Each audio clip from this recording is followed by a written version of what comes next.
যদি আশিক রাসূল হন, আল্লাহ প্রেমিক হন, মনে রাখবেন ইমতিহান আসবে, পরীক্ষা আসবে, ঋণ দিয়ে পরীক্ষা আসবে, ধন দিয়ে আসবে, সন্তান দিয়ে আসবে, মা বাবা দিয়ে আসবে, স্ত্রী স্বামী দিয়ে আসবে, ইজ্জতের সুরতে আসবে, বেজ্জতি হয়ে যাবেন। দেখবেন অনেক ইজ্জত হঠাৎ করে বেজ্জতি হয়ে গেছেন। অনেক ব্যবসা বাণিজ্য লাভ হচ্ছে, ধস নেমে যাবে, ব্যবসার মধ্যে নোকসান হয়ে যাবে। চাকরি ছিল, চমৎকার অবস্থা ছিল, জব চলে যাবে। টাকা ছিল, অভাবে পড়ে যাবেন। বাপ দাদা ভালো ছিল, কিন্তু আপনার অবস্থা খারাপ হয়ে যাবে। বিভিন্ন সুরতে ইমতিহান আসবে। বান্দার হিসাব হলো, ভালোবাসা হলো দিয়ে ভালোবাসে, যে তোমাকে গিফট করলাম, আমি তোমাকে ভালোবাসি, কিন্তু আমার আল্লাহ বলেন আমি বান্দার থেকে নিয়ে ভালোবাসি।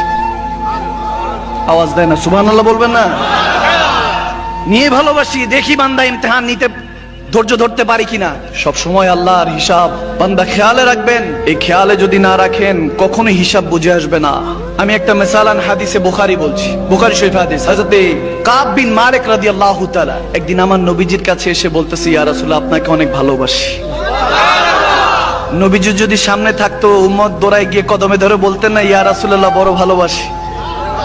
কি ভালোবাসি বলতাম না?